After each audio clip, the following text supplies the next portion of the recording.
Nous sommes jeudi 12 mars 2026. Il est 7h58 et c'est le 16e jour de cette série.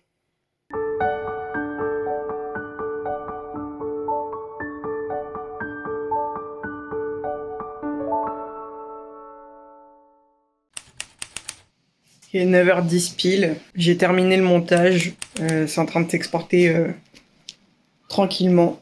Ça m'a demandé beaucoup de travail. Il y a un peu plus de montage que d'habitude. Mais bon, au moins c'est terminé, c'est en train de s'exporter. Je pense qu'il va y en avoir pour 15-20 minutes, quelque chose comme ça. Et on est parti pour le petit déjeuner en attendant. Bon, du coup, je suis un peu plus réveillée vu que j'étais en train de travailler. Aujourd'hui, on a rendez-vous avec l'assistante sociale. J'espère que ça va se terminer assez rapidement pour que je puisse aller à l'atelier BD pour aider la même personne au niveau du dessin et pouvoir avancer sur notre histoire au niveau des personnages à dessiner. Ensuite, on a sortie culturelle. Je crois qu'on va dans un théâtre. Alors, je sais plus où il se situe le théâtre, mais on va dans le théâtre pour visiter un peu les lieux. Et après, on a une représentation. Alors, je sais plus ce que c'est exactement pareil, je suis pas sûre qu'il l'ait noté, mais voilà. Donc, j'ai hâte de voir ce que ça va donner. Franchement, ça peut être cool. Et après, on reviendra, et je pense que je vais être claquée de ma journée, donc je vais dormir un peu. Et ensuite, je me mettrai sur le dérush du jour 16, du coup, donc la vidéo que je suis en train de tourner aujourd'hui. Au niveau du petit déjeuner, on a le chocolat chaud habituel avec les céréales. On a un pain d'épices, la barre de céréales habituelle.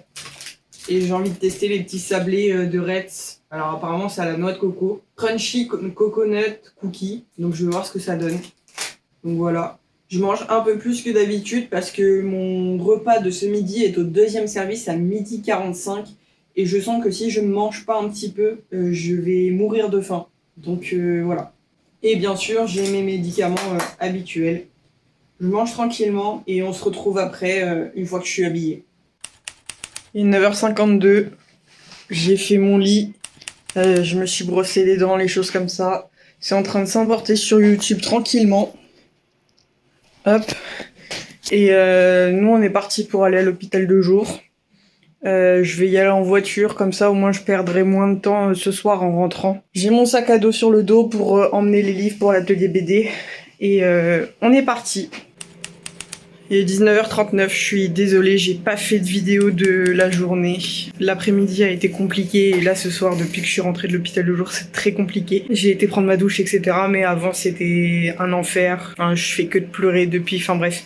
Je vais vous expliquer ça dans le récap, mais ça va pas trop, on va dire. Donc je vais vous expliquer tout ça. Mon repas est en train de chauffer. Je vais manger des raviolis et un tiramisu pour me réconforter, on va dire. Alors, vu que c'est trop chaud, je vais vous expliquer un peu ma journée pour que ça refroidisse un peu. Ce matin, ça s'est bien passé. J'ai vu l'assistante sociale. On a fait un récap un peu de ma situation actuelle, que ce soit au niveau des Restos du Cœur, de la banque, toutes ces choses-là. Normalement, tout est bon. Je lui ai aussi parlé de France Travail, du document que j'avais mis en place, enfin que j'avais envoyé hier ou avant-hier, je crois que c'est hier, avec toutes les justificatifs de candidature, etc. Elle m'a reparlé du séjour thérapeutique, elle m'a dit les patients qui allaient venir avec nous, ils vont être 3 adultes infirmiers, on va dire, enfin 2 adultes infirmiers plus l'assistante sociale, et on sera 6 patients au total. Il y a qu'une personne que je connais pas. Après, c'est pas des personnes avec qui je reste, etc. On se voit juste en atelier, c'est tout. Donc on verra bien comment ça se passe. Puis ensuite, j'ai pu rapidement aller à l'atelier BD.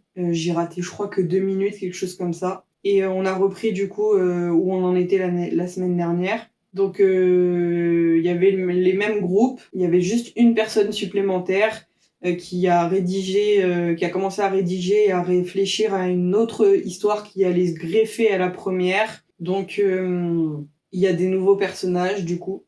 On s'est séparé le travail avec la personne avec qui j'étais en groupe. En gros, dans les nouveaux personnages, il y a Thomas Pesquet, il y a Neil Armstrong et il y a une petite fleur qui va évoluer. Donc au départ, c'est une sorte de bourgeon, enfin une petite plante. Et à la fin, c'est une fleur qui a évolué et qui a fleuri. Donc il faudra voir cette transformation et cette évolution au fil de la bande dessinée. On s'est séparé le travail. Alors, le travail n'est pas égal entre nous. La personne a moins de choses à faire que moi. Elle part uniquement pour le moment sur le dessin de la fleur, donc qu'elle soit petite ou grande. La personne est partie sur ce personnage parce que c'est le plus simple à dessiner forcément. Donc je lui ai laissé sans problème, il n'y a aucun souci. Et donc moi j'ai continué à dessiner les personnages animaux. Donc j'ai fait la mouche et le renard en plus. J'ai modifié les yeux de l'escargot. Je suis pas satisfaite de la vue de côté du renard, donc faudra que je la redessine. Enfin, je l'ai déjà redessiné, mais ça me va toujours pas, donc faudra que je la redessine. Il me restera encore le corbeau à dessiner. Il faut que je dessine aussi un perroquet, puisque les corbeaux vont se transformer en perroquet, puisqu'on va partir sur une BD qui est en noir et blanc au début et qui va évoluer vers des couleurs à la fin. Il faut voir parce que l'escargot, il va avoir des ailes à un moment donné. Donc il va falloir que je les dessine. Je les ai pas dessinées encore, mais j'avoue que c'est vraiment quelque chose dont je suis pas forcément à l'aise. Donc pour le moment, je repousse un peu le truc. Je préfère dessiner les personnages. Et ensuite, j'ai commencé à dessiner les personnages humains, Neil Armstrong et Thomas Pesquet, mais j'ai juste fait la forme générale. J'ai pas encore dessiné les détails. Voilà un peu ce que j'ai fait. Donc voilà, je suis extrêmement contente de ce que j'ai dessiné au niveau de la mouche. Je m'attendais pas à sortir quelque chose d'aussi propre. J'aime bien son design, etc. Alors ce qui est le plus compliqué du coup maintenant, c'est d'appliquer ce même design à tous les personnages. J'avoue que c'est un peu compliqué. Ça rend pas pareil. Donc je suis un peu frustrée à ce niveau-là, mais bon, ça va le faire. Donc j'ai hâte d'être à la prochaine session, vu que normalement on finit les personnages, et j'ai entendu des échos que la prochaine session, ce sera commencer à dessiner les premières cases de chaque histoire. Donc une case pour la forêt, une case pour la planète inconnue qui devient la Lune au final. Vu que c'est là où se passe l'histoire de la fleur, avec Neil Armstrong, Thomas Pesquet, etc. Voilà. Donc ça, c'était ce matin. Et puis après, il y a eu cet après-midi, la fameuse sortie au théâtre. Rien que d'y penser, j'ai encore les larmes aux yeux. Ça a été une expérience vraiment très très particulière, euh, que j'ai subie par contre, vraiment, du début à la fin. J'aurais pu sortir de la salle, mais je voulais pas embêter l'infirmière et tout le monde, parce que j'allais devoir traverser la salle, etc.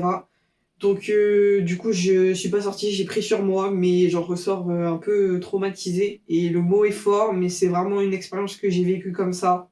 Pour vous dire à quel point c'était compliqué, je suis sortie de la salle, j'étais en train de trembler. Mon cœur, il est monté à 200, genre vraiment plus de 200. J'avais des vertiges, j'avais la tête qui tournait, je voyais flou. C'était vraiment très compliqué. Bref, le spectacle, en gros, c'est une histoire qui va utiliser une technique que j'ai jamais vue jusqu'à présent, qui est très innovant, je trouve, et spectaculaire à regarder. Ça, je n'enlève pas, il faut le saluer vraiment. En gros, comment expliquer? Ils vont utiliser, avec le visuel, vous allez comprendre, mais en gros, ils vont utiliser des morceaux de plastique. Ils ont construit des personnages humains, enfin des silhouettes humaines, de petite taille, de grande taille, de petite taille pour que ça représente un enfant. Ils ont réussi à représenter un cheval. On n'avait pas le droit au téléphone, donc j'ai pas pu vous prendre en photo, mais ils ont réussi à créer un cheval en structure gonflable avec du plastique. Et après, ils ont créé plein de personnages. Je peux pas vous raconter l'histoire exacte parce que je n'ai strictement rien compris. J'ai l'impression que c'était lunaire. Il y en a qui ont compris. Moi, j'ai absolument rien compris, mais je pense que je n'ai rien compris parce que je n'ai pas pu tout voir. Je n'ai pas pu tout entendre parce que le son était trop fort du début à la fin, mais au milieu du spectacle, ça s'est intensifié encore plus. Donc là, je ne supportais plus le bruit et je me bouchais les oreilles tellement c'était insupportable. Au niveau des lumières, il nous avait prévenu avant de rentrer dans la salle, mais il y a eu alors comment ça s'appelle, des bruits stroboscopiques. Je mettrai le bon mot parce que je ne sais pas le dire, je le sais. C'est des flashs intempestifs, très violents, en sachant qu'on était dans le noir complet. Donc j'ai dû fermer les yeux pendant un certain temps, bien pendant au moins 5 minutes, je pense, parce que c'est en continu en fait. Donc il y a des choses que j'ai pas vues, il y a des choses que j'ai pas entendues, donc je pense que je n'ai pas compris à cause de ça. Et en fait, j'étais tellement focalisée sur les sens et sur tout ce que je ressentais pour essayer de prendre sur moi et de canaliser ce que je ressentais et de me canaliser moi pour éviter de sortir, qu'en fait, j'étais pas à fond dans l'expérience et dans le spectacle. Et pourtant, ça a laissé quelque chose quand même en moi, vraiment. J'ai quand même compris parce que c'était quand même assez explicite au bout d'un moment. Mais ça parlait de l'actualité, en gros, de la guerre avec les missiles, les chars, les tanks, les présidents qui se font la guerre entre eux.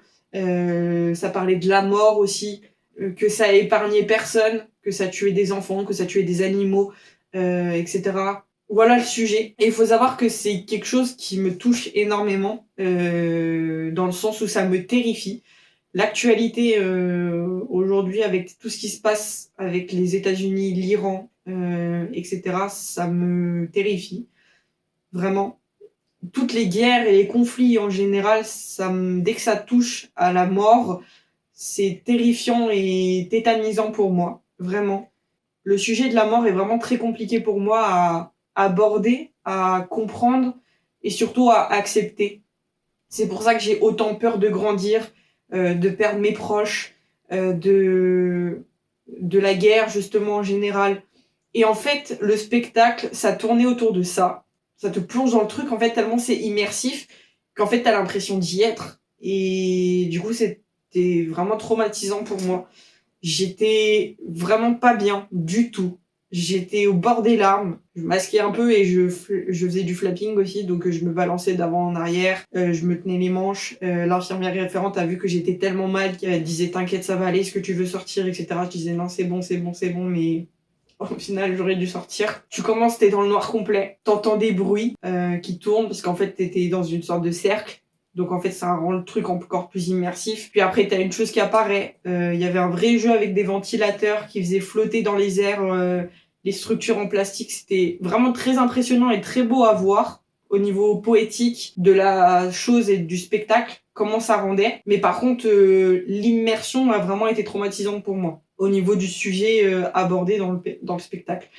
Et en fait, ouais, comme je l'ai dit, je suis sortie du spectacle. Ma référente infirmière a vu que j'étais pas bien. Elle a dit on va prendre l'air parce que là ça va pas.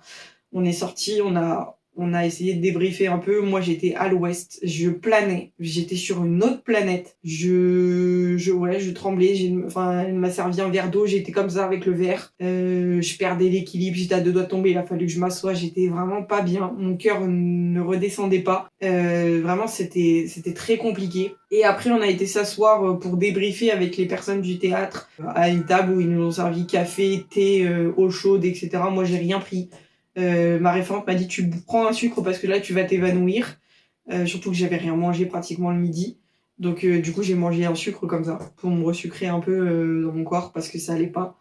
Mais par contre ouais j'étais pas bien. J'étais tu sens que j'étais sur le qui-vive on va dire, en alerte et que ça redescendait pas. Ça a mis un certain temps avant que ça redescende. Je me suis mis à saigner du nez aussi, enfin c'était n'importe quoi. On a pris le chemin du retour aussi, ça a été très calme, pareil j'étais à l'ouest dans la voiture, j'ai pas décroché un mot. Vraiment sur le moment j'ai cru que j'allais décéder, j'ai cru que j'étais vraiment en plein milieu de la guerre et que quelqu'un allait me tirer dessus en fait. Et c'était vraiment compliqué. Et en fait, quand on est arrivé à l'hôpital de jour, je suis retournée à l'accueil pour prendre ma carte et partir. Et en fait, au moment où je suis partie, je suis rentrée dans la voiture, j'ai fermé la porte. Je me suis dit, allez, faut que tu fasses une vidéo. Et en fait, j'ai pas pu. Je me suis effondrée en larmes parce que c'était trop, en fait. C'était trop. Je ne sais plus si le spectacle a duré 1 heure ou 1 heure et demie, mais ça m'a paru interminable. Et en fait, j'ai tellement pris sur moi pendant 1 heure et demie, qu'il fallait que j'évacue. Et donc, je me suis effondrée en larmes. J'ai mis un certain temps avant de me calmer et réussir à prendre la voiture pour rentrer. Et quand je suis rentrée à l'appartement, pareil, rebelote. Je me suis assise sur mon lit et là, pareil, je me suis remise à pleurer en boucle, en boucle, en boucle, en boucle, sans que ça s'arrête.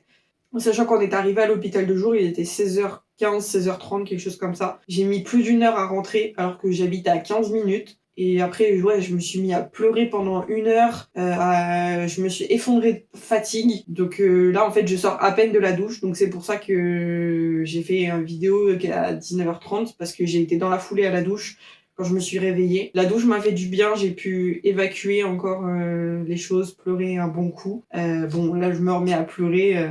C'est le fait de reparler et tout. J'ai forcément les images, etc. Je pense que la prochaine nuit va être de nouveau compliquée. Je vais pas beaucoup dormir. Et je pense que demain matin, je vais aller très tôt à l'hôpital de jour pour éviter de tourner en rond et de faire des crises et du coup d'augmenter les chances de me faire du mal. Je suis quand même fière de moi parce que j'ai pas passé le cap, on va dire. J'ai réussi à prendre sur moi encore une fois et à m'empêcher de me faire du mal. Donc j'ai réussi à éviter ça, donc je suis contente quand même. Mais ça a été éprouvant, je suis fatiguée, j'en peux plus. Donc voilà un peu ma journée, qui était très bonne ce matin et qui a été un véritable enfer cet après-midi. Je vais essayer de m'en remettre. Ce qui me fait peur, c'est que je vais rentrer chez mes parents ce week-end et qu'il va y avoir de nouveau les actualités qui vont me revenir dans la tête. Chose qui n'est pas le cas au quotidien parce que je regarde pas du tout les actualités ou 1 ou 2 posts uniquement sur les réseaux sociaux pour éviter justement toute cette partie angoisse et oppressant. Donc là, je pense que les prochains jours vont être vraiment délicats et difficiles à vivre, mais c'est comme ça va le faire. Hein. Je vais remonter la pente. C'est juste un mauvais moment à passer et voilà. Je mange tranquillement mes raviolis et mon tiramisu que je vais essayer de savourer. Et après, je me mettrai sur le montage pour essayer de me changer les idées. Voilà. Il est 21h23, je viens de terminer le dérush du jour 16. La vidéo risque d'être très courte parce que j'ai vraiment pas grand chose en rush du coup. Le montage, je sens qu'il va être compliqué. En tout cas, le dérush l'a été. J'ai pas arrêté de pleurer en découpant les choses. Donc on verra bien ce que ça donne. Mais la vidéo risque d'être très courte. J'ai terminé le montage. La vidéo fait même pas 16 minutes 50. Elle le fera à la fin de la journée quand j'aurai fini le dernier rush. Mais et elle sera beaucoup plus courte du coup. Voilà. J'attends. Là, je vais me mettre dans mon lit. Je vais regarder des vidéos pour me changer les idées. Et on verra bien si je trouve le sommeil ou pas. Il est 23h32. J'ai arrêté de regarder des vidéos. Je vais essayer d'aller me coucher puisque j'en peux plus. J'espère que j'arriverai à dormir et que j'arriverai à rattraper un peu ma dernière nuit qui a été compliquée. J'espère que la vidéo vous aura plu. Et je vous dis à demain pour une nouvelle vidéo.